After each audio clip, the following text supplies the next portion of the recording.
दोस्तों, मत अभिमत पर आपका स्वागत है। मैं हूं आपका दोस्त राकेश कुमार और आज हम बात करेंगे जो नगर निकाय चुनाव को लेकर हमने वीडियो बनाया था, उस पर हमारे कई सम्मानित मित्रों ने बहुत अच्छे कमेंट्स किए हैं और उन कमेंट्स पर हम आपस में अपने विचार का आदान प्रदान करें, आपको भी उसकी जानकारी दें, इसी सोच के तहत ये वीडियो बना रहा हूँ। हो सकता है कि वीडियो ज़रा लंबा हो। तो सबसे पहले तो गणतंत्र दिवस की आपको बधाई। और जो कमेंट्स आए हैं उसमें कई तरह के कमेंट्स हैं और सबसे जो महत्वपूर्ण कमेंट है, देखिए, चुनाव रद्द हो, चुनाव नहीं रद्द हो, सुप्रीम कोर्ट क्या करेगी, चुनाव रद्द करेगी या नहीं रद्द करेगी, ये कानून के तहत सुप्रीम कोर्ट को तय करना है। लेकिन कुछ लोग हैं जो चुनाव रद्द होने के पक्ष में हैं, तो उनका कहना है कि जो हारे हुए प्रत्याशी हैं वही लोग ये हल्ला कर रहे हैं कि चुनाव रद्द हो जाए, जबकि कुछ लोग वैसे हैं जिनका कहना है कि चुनाव रद्द नहीं होना चाहिए, जिसको दूसरे पक्ष के लोग कह रहे हैं कि ये जीते हुए लोग हैं या पैसे पर जीते हुए लोग हैं जो चुनाव चाहते हैं कि रद्द नहीं हो। लेकिन ऐसा कुछ नहीं है।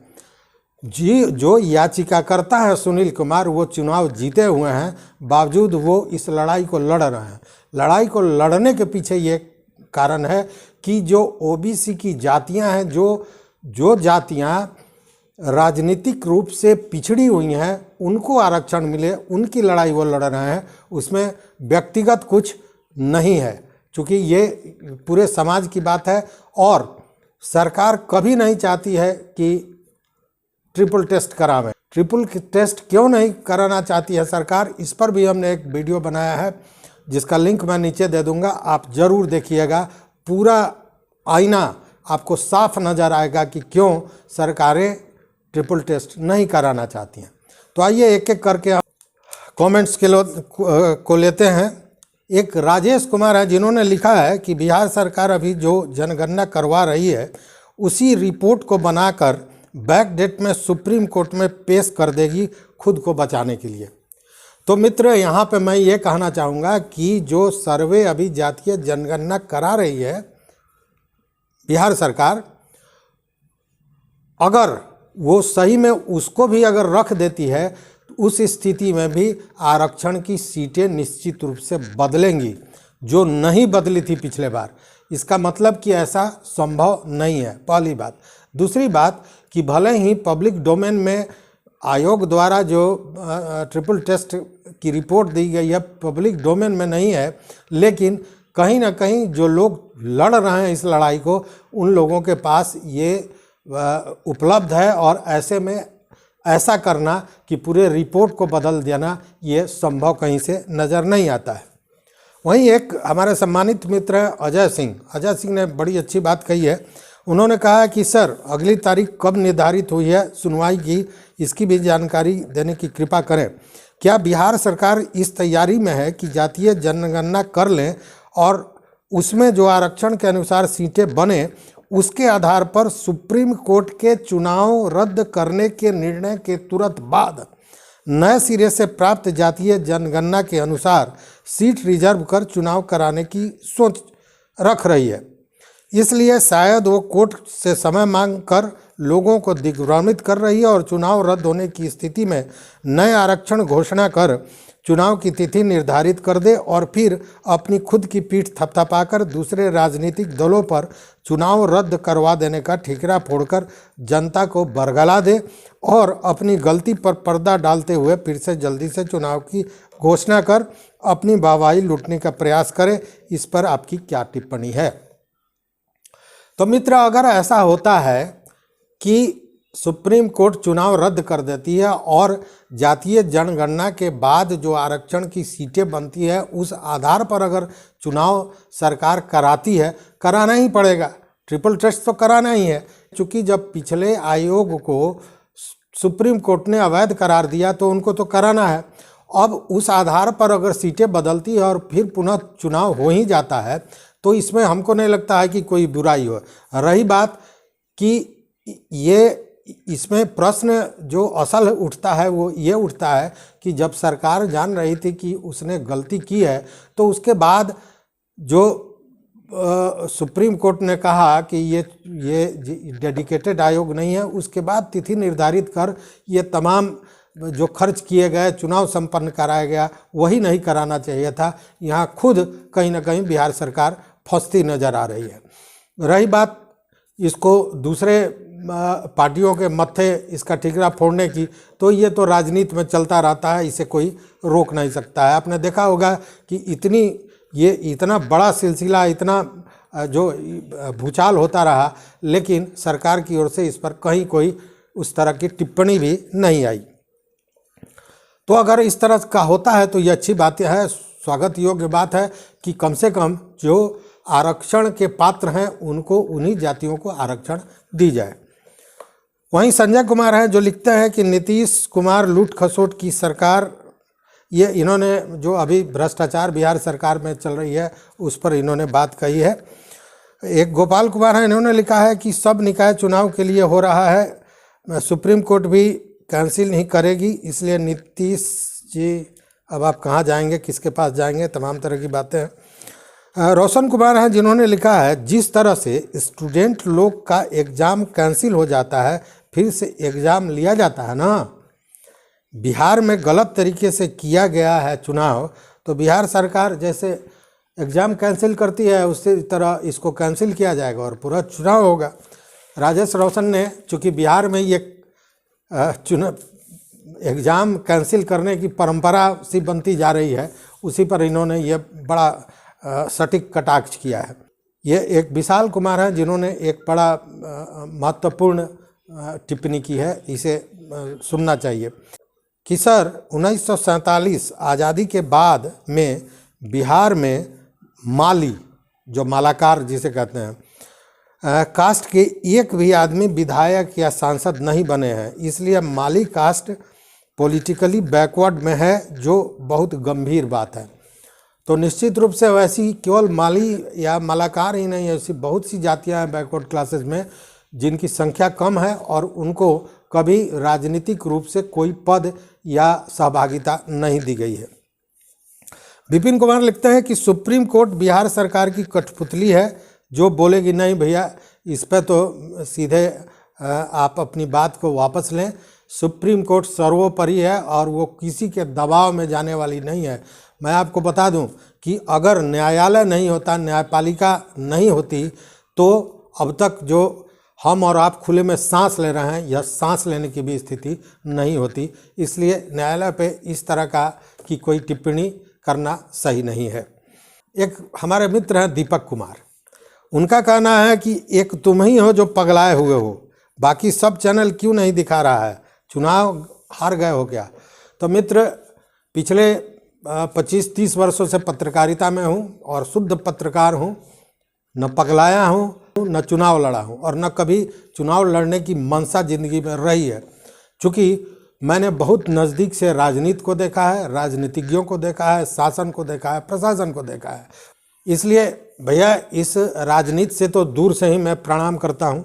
रही बात कि अन्य लोग नहीं दिखा रहे हैं, तो देखिए इसको दिखाने का एकमात्र मकसद ये है कि इससे अगर आप समझते हैं कि केवल वही लोग प्रभावित हैं जो चुनाव लड़े हैं, हारे हैं या जीते हैं, ऐसा नहीं है।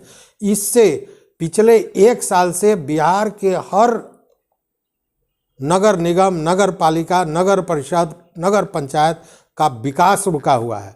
आप देख लीजिए, आपके घर के सामने कभी जो आधा नाली चीरा गया होगा कि इस नाली की मरम्मत करानी है या इसे बनवानी है, वो साल भर से वैसे ही पड़ा हुआ है, इसलिए कि कोई काम नहीं हो रहा है। हर एक व्यक्ति इससे कहीं ना कहीं प्रभावित है और इसीलिए इन सारी जानकारियों को आपको देना चाहिए।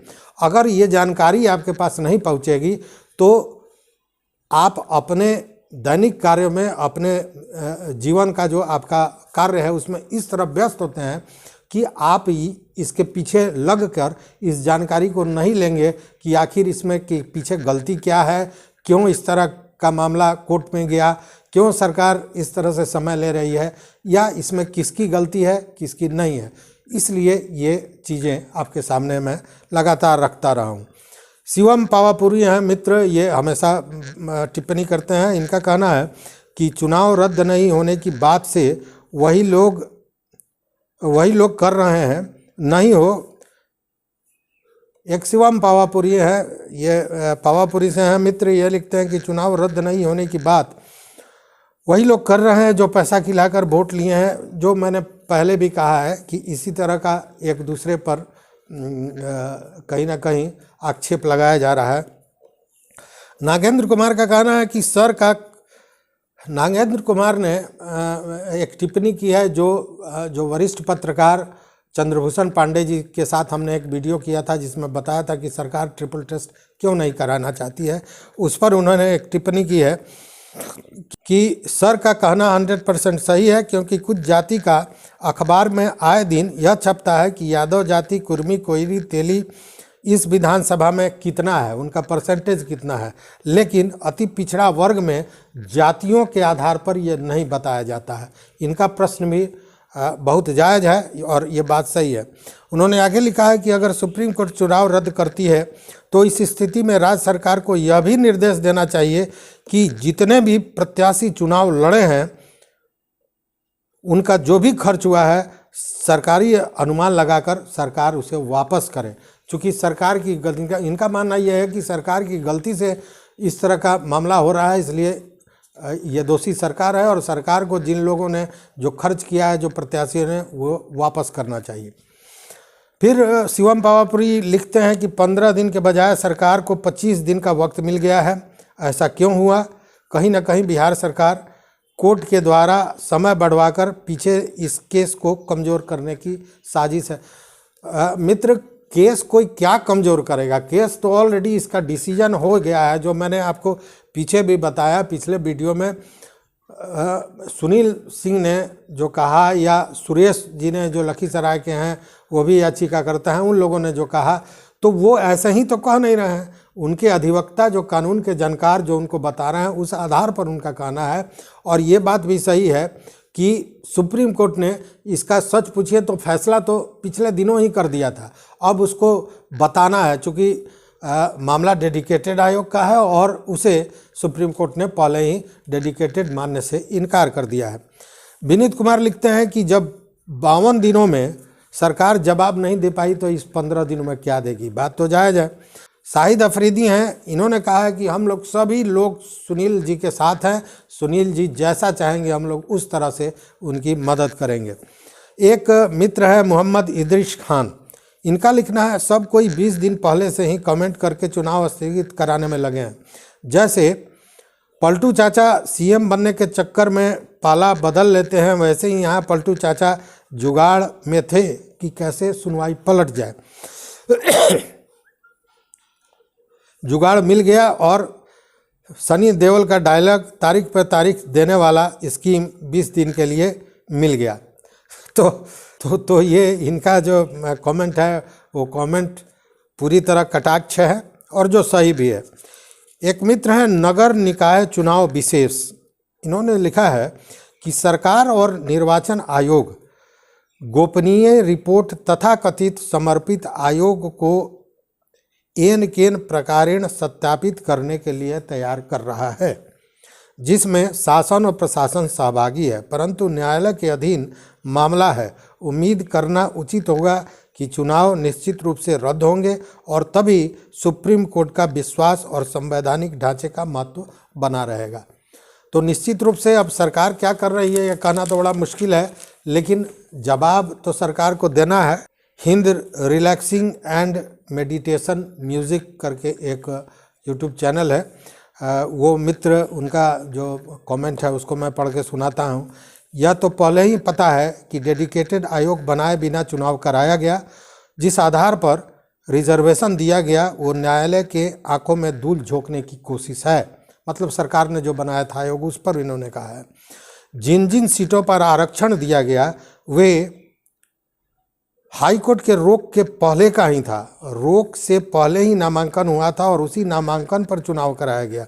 ये फर्जी आयोग का नाम देकर कोर्ट को झांसा दिया गया है, क्योंकि नामांकन में कोई बदलाव नहीं हुआ है और इसी कमीशन को सुप्रीम कोर्ट ने पहले ही रिजेक्ट कर दिया, जो कि उचित ही था। अब सरकार 15 दिन में क्या यह साबित करने की कोशिश करेगा कि हमने जो फर्जी आयोग बनाया था वही डेडिकेटेड आयोग है। यहाँ तो पूरा मामला आईने की तरह साफ है। चुनाव आज ही रद्द हो जाना चाहिए था। कहीं इन 15 दिन में सरकार और इनके वकील कोर्ट को गुमराह करने की योजना तो नहीं बनाएंगे। तो मित्र, लाख कोई गुमराह करने की कोशिश करे, लेकिन भारतीय न्याय व्यवस्था बहुत मजबूत न्याय व्यवस्था है और सुप्रीम कोर्ट में मामला है जो सर्वोच्च न्यायालय है, इसलिए वहाँ से इस तरह की कोई माने सक्को सुबह का मामला नहीं उठता है। वहाँ से जो भी होगा पूरी तरह न्याय होगा। न सर्वोच्च न्यायालय को कोई गुमराह कर सकता है, न कोई कमज़ोर कर सकता है।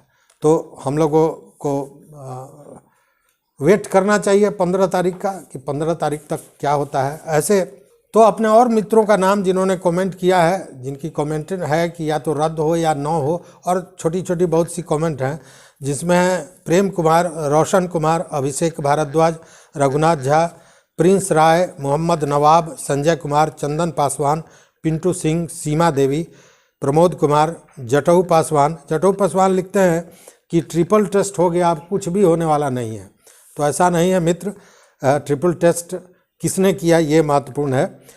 और जो कमेंट करने वाले मित्र हैं उनमें है उमेश कुमार चौधरी, दाऊद खान, नीतीश कुमार यादव, विपिन कुमार, दीपक कुमार, जय श्री कृष्ण, लालू यादव दूसरे लालू यादव, ब्रह्म नहीं पढ़िएगा, सौरभ राज, Neeraj Kumar, Sumit Kumar, Munna Kumar, Rajveer Rai, Dhakad Bhai, Kamal Nayan, Vicky Hindu, Varun Rai, Aryan multi fitness, Manindra Kumar, Nagendra Kumar, Sumit Kumar, Shiv Kumar, S Khan, Adarsh Kumar, Anshu Shah SP, Mohammad Munawwar, Chitranjan Kumar का कहना है कि जातीय जनगणना भी जो है वो सही ढंग से नहीं हो रहा है, इस पर भी रोक लगानी चाहिए। Rahul Verma, Moti Kumar Raj, Vineet Kumar, Vasant Kumar, mission IAS, Ajay Kumar Shah, Sonu Kumar, all in one, Pappu Kumar, Mohammad Idris Khan, Zafar Tayyab, movie Adda, Gautam Yadav, Guddu ji Nauhatta, Champaran entertainment, Rakesh Ranjan, Bambol Shah, Aditya Kumar, Mohammad Sahil SK, Akash Kumar, Sumit Kumar, Sajjad Alam, Birju Kamat, Minhaj Alam, Pankaj Kumar, Mohammad Shahnawaz Aziz और आशुतोष मिश्रा, विष्णु कुमार, आलोक कुमार, नितेश कुमार, अनिल कुमार, भोजपुरी हिट सॉन्ग, राज रितिका सहित और भी बहुत से मित्र हैं जिन्होंने कमेंट किया है। तो सबसे पहले आप सभी मित्रों को जिन्होंने समय देकर ये वीडियो देखा है, अपनी राय दी है, अपना मत रखा है, उनको बहुत बहुत धन्यवाद, बहुत बहुत साधुवाद। इसी तरह अपना सहयोग, अपना प्यार जताते रहिए। और आज जो हमारी वार्ता हुई है, ये कोई जानकारी हमने नहीं दी है, ये जानकारी आपसे हमने ली है और उसी पर हम लोगों ने जो वार्ता की है, ये कैसा लगा, क्या इसे हम आगे जारी रखें, इस पर भी अपना मत ज़रूर दीजिएगा। तो बहुत बहुत धन्यवाद। लेकिन मित्रों, अगर चैनल पर नए हो तो निश्चित रूप से सब्सक्राइब भी कर लीजिए, घंटी जैसी आकृति है उसको दबा दीजिए, ताकि हम जो वीडियो बनावें वो आप तक सबसे पहले पहुँचे और हम आपके साथ वो शेयर कर सकें। तो देखते रहिए मत अभिमत। बहुत बहुत धन्यवाद, कोटिशः आभार।